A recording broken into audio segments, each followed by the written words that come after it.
Hola, bienvenidos a Mafikun. Hoy vamos a resolver un problema del tema de campo magnético, ¿de acuerdo? Fijaos lo que dice este problema.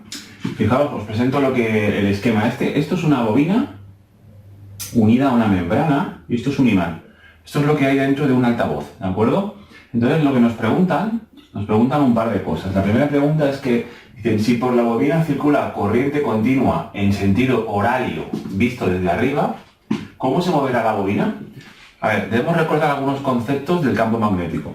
Si por aquí circula una corriente en sentido horario, visto desde arriba, sería así, en este sentido.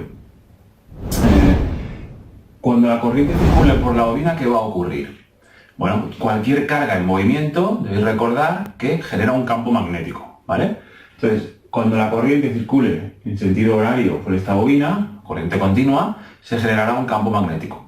La bobina creará este campo, entonces este campo, lo que hay que ver es que dónde tiene el norte, dónde tiene el sur, para ver cómo interaccionará con el imán de abajo. Entonces, si aplicamos, para saber dónde está el norte y el sur del campo magnético que crea la bobina, debemos aplicar la regla de la mano derecha. Acordaros, la regla de la mano derecha, lo que tenéis que hacer es colocar los dedos en el sentido en el que va la corriente.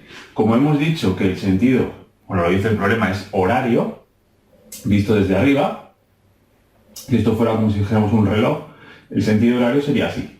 Entonces, si colocamos los dedos tal como lo están en ese sentido, que es el sentido horario, el pulgar me indica hacia abajo. Por lo tanto, el campo magnético que generará esta bobina, deberíamos hacerlo, las líneas saldrían hacia abajo, serían las del polo norte, y entrarían por arriba, que serían las del polo sur, ¿de acuerdo? O sea, que aquí tendríamos el campo magnético que genera la bobina, este sería el norte y este sería el sur, ¿de acuerdo? Entonces, ¿qué ha ocurrido? Que si el polo norte que genera la bobina va hacia abajo, se enfrentará con el polo norte del imán. ¿Y qué ocurrirá?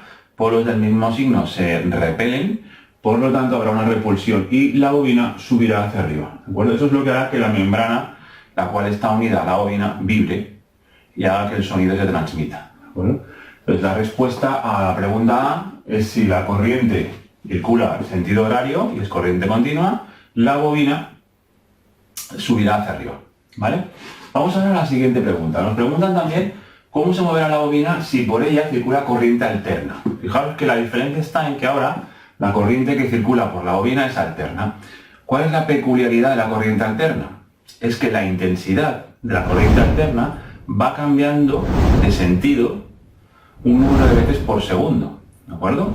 Con lo cual, si la corriente comienza girando en sentido horario, el campo magnético que generará la bobina durante ese tiempo será igual que este. Pero cuando la corriente cambie de sentido, la regla de la mano derecha tendríamos que colocarla así. Con lo cual, el norte y el sur se van a ir alternando durante el periodo que dura un ciclo completo de corriente continua. Entonces, ¿la conclusión cuál es? Que si lo que circula por la bobina es corriente alterna, el campo magnético que genera la bobina va a ir cambiando de polo constantemente. Con lo cual, si aquí hay un norte, la bobina subirá, pero cuando aquí haya un sur, bajará. Significa que la bobina va a estar subiendo y bajando durante el periodo que transcurra mientras circule por ella corriente alterna, ¿vale?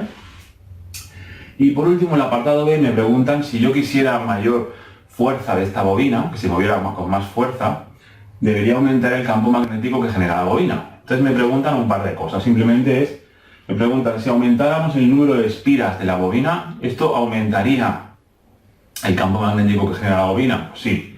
Debéis recordar la ecuación que nos permite calcular el campo magnético que genera una bobina, que era esta de aquí. Mu es una constante que depende de lo que esté en el interior de la bobina, la permeabilidad magnética. N es el número de espiras, I es la intensidad que circula por la bobina y L es la longitud de la bobina, ¿de acuerdo? La longitud. Por lo cual, si el número de espiras aumenta, aumentará el campo magnético que genera la bobina, ¿de acuerdo? De hecho, es directamente proporcional. Si duplicamos el número de espiras, el campo magnético que crea la bobina se duplicará. Y luego nos hacen también referencia a la intensidad. Si aumentamos la intensidad que circula por la bobina, fijaos que lógicamente es directamente proporcional al campo magnético que crea. Por lo tanto, también, si aumentamos la intensidad de la bobina, aumentará el campo magnético que genera la bobina. Y ya está. Esto es todo. Espero haberos ayudado y nos vemos en el siguiente problema. Un saludo.